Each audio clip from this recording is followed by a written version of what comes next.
Бүгін 10 жылға қарата дүйнө жүзүндө COVID-19 илдети 12.229.127 адамга жукту. Анын ичинен 6.702.968 бейтап ооруну жеңип чыкты. Тилекке каршы бул оорудан 554.203 адам каза болду. Коронавирус эң көп жайылган өлкөлөрдүн саппашында дагы эле АКШ турат. Анда 3.112.540 адам илдетке чалдыккан.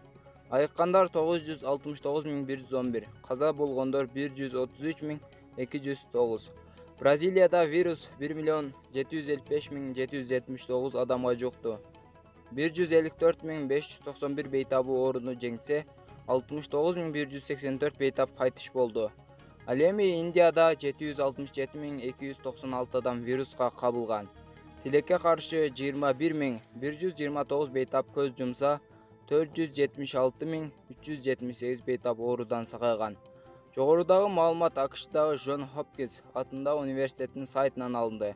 Аталган булак саламаттыкты сактоо боюнча дүйнөлүк уюм коронавирус катталган өлкөлөрдүн саламаттыкты сактоо министрликтери берген маалыматка таянып сутка ичинде бир канча ирет жаңылоо менен вирустун тарашы боюнча статистиканы көзөмөл кылып жатат.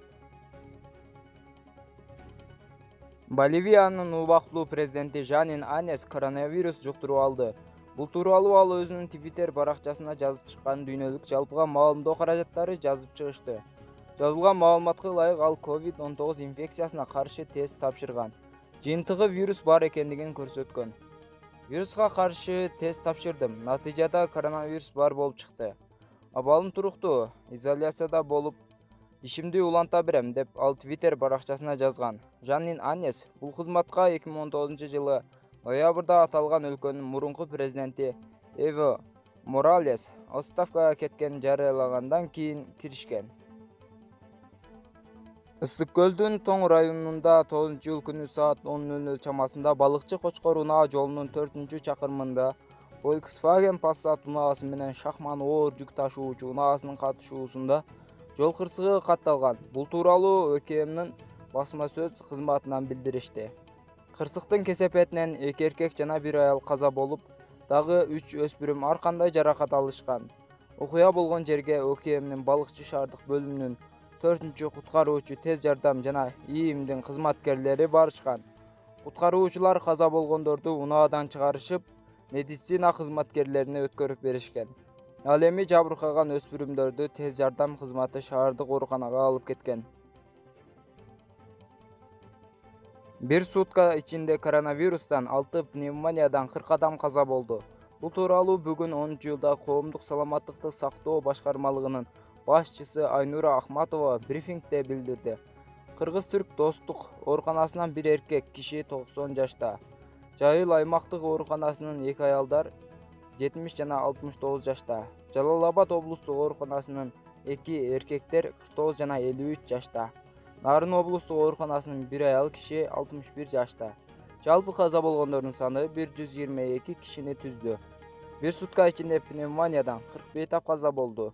Алардын ичинен 14 адам республикалык аймактардан болсо, Бишкек шаарынын 26 бейтап каза болду. Март айынан бери жалпы каза болгондордун саны 350 адамга жетти. Мурдагы вице-премьер-министр Алтынай Өмүрбекова Финпол тарабынан жүргүзүлүп жаткан иликтөөнүн алкагында суракка чакыртылды. Бул тууралуу бүгүн 10-жылда мекеменин басма сөз кызматынан билдиришти.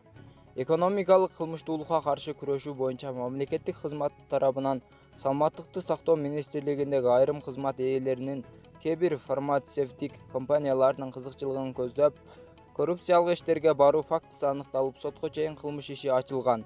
Бул факты боюнча мурда вице-премьер-министр Алтынай Өмүрбекова дагы суракка чакыртылды. Учурда сотко чейинки териштирүү иштери улантууда, деп айтылат маалыматта. Буга чейин Финпол тарабынан жүргүзүлүп жаткан иликтөөгө мурдагы саламаттыкты сактоо министри Космосбек Чолпонбаев чакырылган. Алтынай Өмүрбекова 1-апрелде ээлеген кызматынан бошотулган. Саламаттыкты сактоо министринин орун басары Нурболот Үсөнбаев коронавирус илдетин жуктуруп алды. Бул тууралуу бүгүнкү брифингде коомдук саламаттыкты сактоо башкармалыгынын башчысы Айнура Ахматова билдирди. Анын айтымында министр Сабиржан Абдикаримовдун анализи таза чыккан. Министр учурда пневмония менен ооруп жатат. Абалы орточо оор деп бааланып, учурда дарыланууда, деди Айнура Ахматова. Буга чейин саламаттыкты сактоо министри жана анын орун басары пневмония илдетинен чалдыкканы айтылган.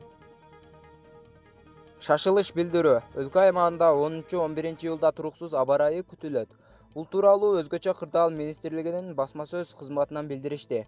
10-11 июлда өлкө аймагында мезгил менен жаан жаап, күн күркүрөшү, бийик тоолуу райондордо кар жаашы, кээ бир райондордо жаан-чачын катуу жаашы күтүлөт. Айрым жерлерде мөндүр жаашынын ыктымалы бар. Батыштан соккон шамалдын ылдамдыгы секундасына 4-9 метрден, кээ бир райондордо 15-20 метрге жетиши күтүлөт. Абанын температурасы бир аз төмөндөйт. Мындай туруксуз аба ырайы айыл чарба иштерин, унаа, энергетика жана коммуналдык кызматтардын ишин жана жайыттарды малды кармоону кыйындатат. 10-11 июлдагы туруксуз аба ырайына жана күтүлүп жаткан нөшөрлүү жаан-чачынга байланыштуу республиканын тоолуу жана тоо этектериндеги райондорунда сел жүрүшү мүмкүн. Ошол себептен коопсуздук иш-чараларды сактап, жергиликтүү калктын жана мекемелердин, ишканалардын, уюмдардын менчигинин түрүнө карабастан, күч каражаттарын тартуу менен арыктарды, суу өткөрүү түтүктөрүн жана ошондой эле дренаждык дүйүндөрдү тазалоо иш-чараларды жүргүзүү зарыл.